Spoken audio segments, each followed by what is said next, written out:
wasn't so long ago in the history of man's voyage toward a better world that ships were carrying eager passengers toward the shores of a new nation that was just in the building. Our forefathers were constructing the foundation of this nation by interlocking inseparably the blocks of our political and economic freedoms.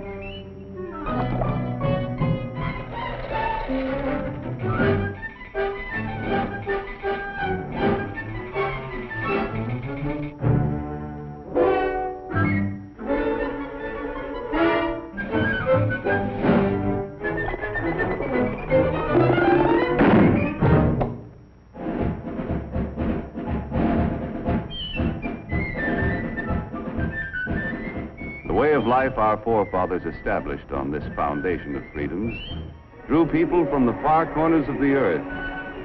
And all those who set foot on these shores had the opportunity to build a better life for themselves. Even young Jonathan, an unskilled lad from across the sea, hoped to find a job where he could progress according to his ability and enterprise.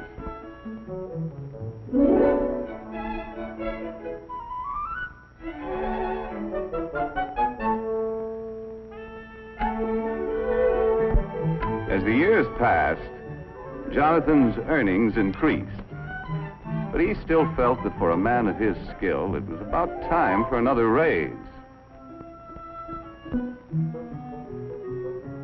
Mr. Blessgravy, am I not the best crown rounder and brim trimmer in ye business? Then verily, methinks I am worth more moolah. That you are, Jonathan. I'm sorry, lad. No raise, Mr. Blessgravy? I quit. Sales and profits down. Phooey, I could run ye business better myself. Hey, why not? My own business. All you need's a little capital, a little push, and an idea. Yeah, an idea. Let's see. So I said to him, I wouldn't wear that hat to a dog fight. Why, there isn't a decent hat in the entire village. And such prices. Imagine paying that much for a poke bonnet. Why, it was an awful thing. Why not? Women's hats. My own business.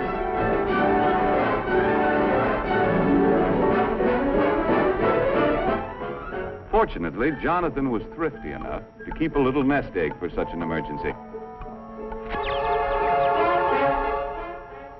Well, the cost of the building took care of the nest egg. And there was nothing left to pay for the necessary tools and equipment. But happily, Jonathan had a good reputation. And as his idea promised a profit, his friends and neighbors were willing to invest some of their savings in his new business.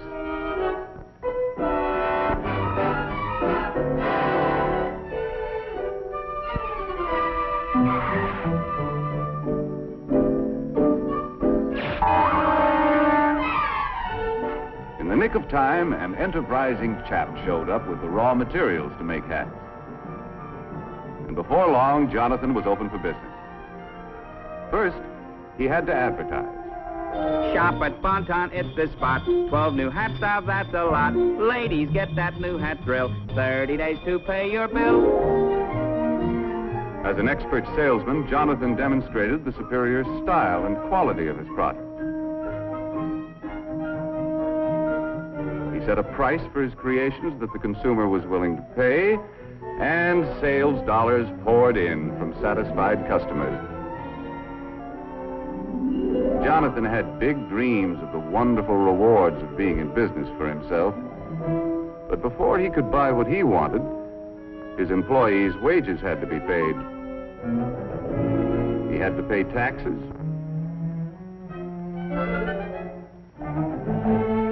And his friends who helped finance the business had to be paid a return on their investment. When all of his bills were paid, Jonathan had to exchange his big dream for a little dream. Mesdames, mademoiselles, it is the privilege of Alphonse, hat stylist to all the grand heads of Europe, to bring you hats with style so chic, a quality magnifique, and a price, ooh la la, so low. Come one, come all to the grand opening. To meet competition, Jonathan had to plow part of his profits back into the business to develop a better hat. If customers approved the quality, style, and price of Jonathan's new designs, he still could make his dreams come true. With the passing years, this strong foundation of freedoms protected the dignity of the individual and his family, gave everyone the right to worship as he pleased, and promised anyone with ability and enterprise the opportunity to participate in the building of the American way of life as we know it today. A way of life that depends upon millions of thrifty Americans who send a portion of their savings to work in our business system each year. People from all walks of life, workers, farmers, housewives, all of us send our dollars to work in our business system in the hope of earning dividends or interest on our investments.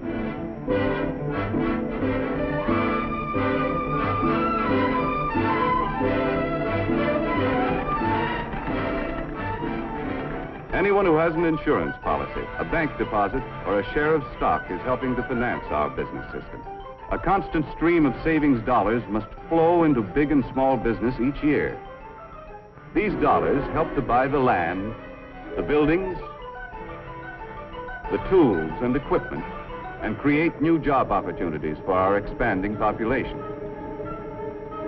The goods we produce are distributed to main streets all over the country. While the Main Street of today doesn't look much like the Main Street of Jonathan's time, the principles of our business system remain the same, for businessmen still compete with one another for the consumer's supply of spendable dollars. And Mrs. Consumer is still mighty critical of everything she buys. Uh-oh, competition.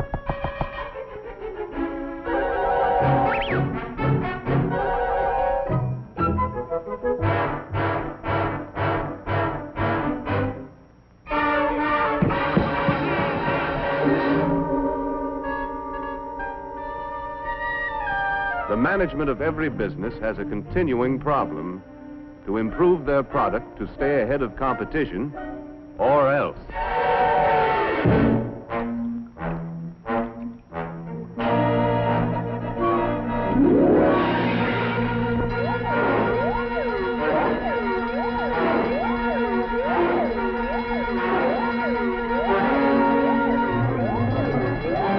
Okay, men, this is it. Quick Chill's got the ball. We've got to get it back. Give them that new product play. More style, better quality, new features, and at the right price. Hit the line, men. Let's go. Micrometer, wrench, file, caliper, slide rule. In addition to creating a better product, management develops new tools and more efficient methods to help workers turn out more boxes to sell at a price Mrs. Consumer will pay.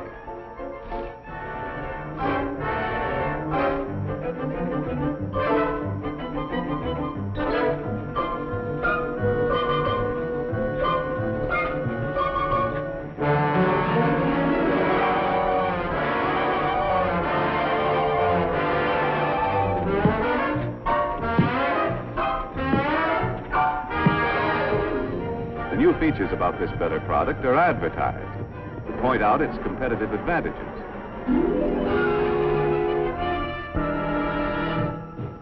The Auto Magic Perma-Freeze, with plenty of room for groceries galore. The Auto Magic Perma-Freeze, with the super-duper store-o-matic door. Just press the button for your ice, a feature that is new, and extra space all over the place for other items too. In the Auto Magic Perma-Freeze, so see your dealer right away. Get a Perma-Freeze today. Ah, yes, dear lady. Perma-Freeze is your kind of refrigerator. High quality at a low price. Sales dollars from satisfied customers once again flow back to Perma-Freeze. A successful business must have enough sales dollars coming in to enable management to pay the expenses of doing business, such as salaries and wages, materials and supplies, research and product development, plant maintenance and repair. In addition to all of these bills, management has to pay taxes to local, state, and federal governments. Any money that's left over is known as profit. Wise management plows part of it back into the business. The remainder of the profit is paid out as dividends.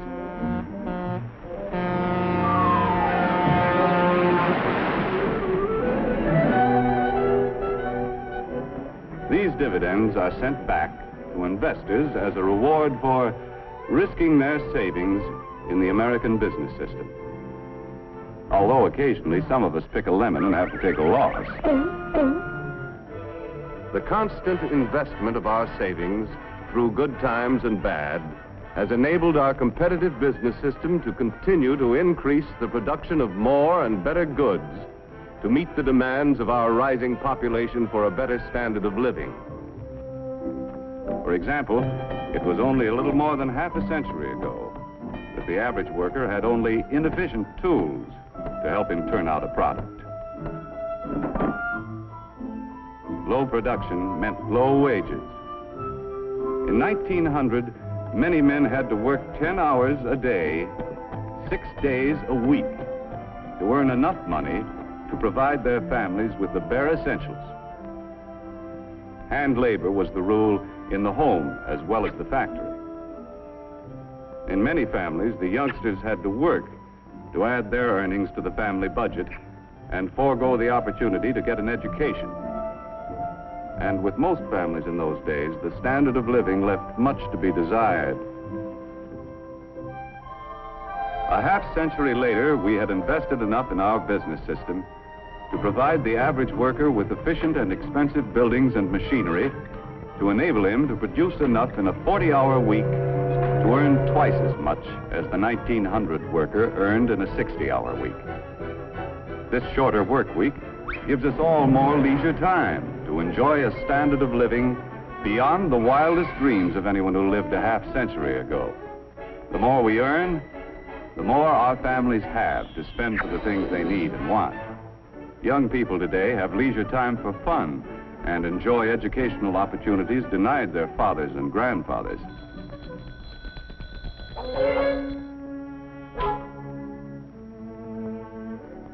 And fortunately, we have been able to raise our standard of living without sacrificing the spiritual side of life, which means so much to the American family. Our business system has continued to provide a better life for our increasing population, in spite of destructive forces which have pounded against our foundation of freedoms with no avail. However, wars, or the threat of wars, interrupt the normal operations of our competitive business system.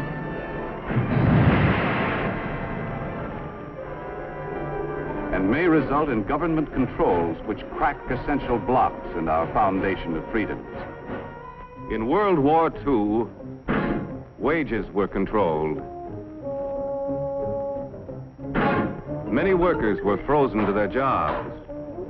Farm prices were controlled. And profits of business were limited.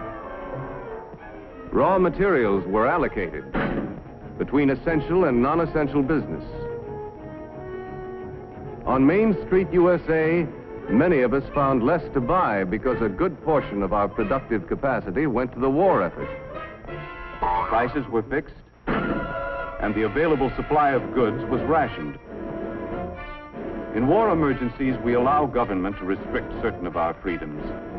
But we Americans have learned to remove government controls as quickly as possible and to repair the blocks in the foundation of our freedoms to allow our business system to resume its normal operations.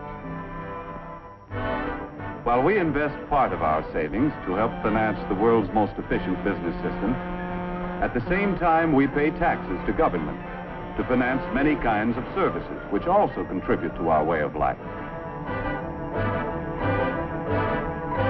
For example, our taxes must provide the necessary funds to improve and expand our school system.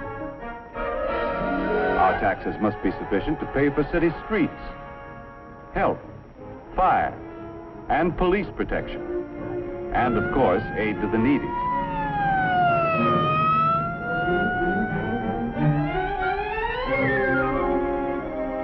Our state taxes help pay for highways, educational institutions, and among other things, help to finance important experiments to increase the productivity of our farms. Our federal taxes pay for irrigation and reclamation projects, for national parks, postal services, the Weather Bureau, and many other services. Our taxes have to pay for the enormous cost of past wars and provide the funds for a defense program which will ensure the safety of our country. In addition, all of us should be willing to pay whatever taxes are necessary to enable efficient government to improve or expand any essential service. But with our present tax load, we should avoid pressuring government for any new services that aren't absolutely necessary. Because we all know the more our government provides, the more taxes it's forced to collect.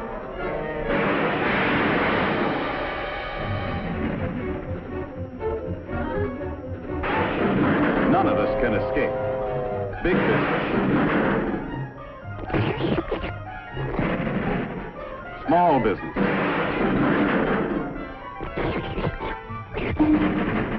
farmers,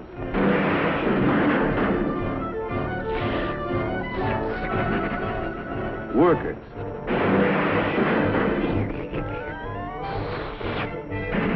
housewives, and all of us have to pay our share.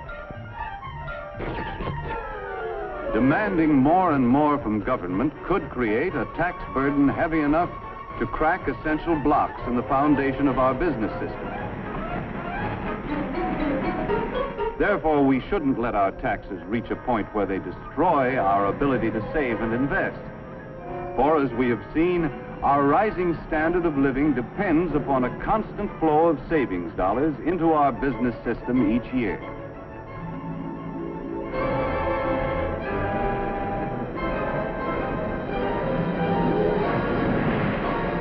In the future of our country, waves of destructive forces will continue to batter against our foundation.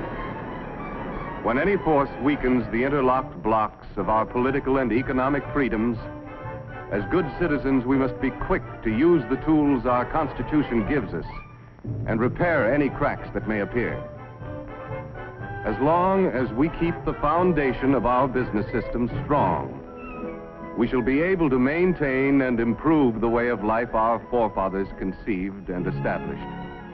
A way of life which gave everyone who came to this country the chance to progress according to his ability and enterprise.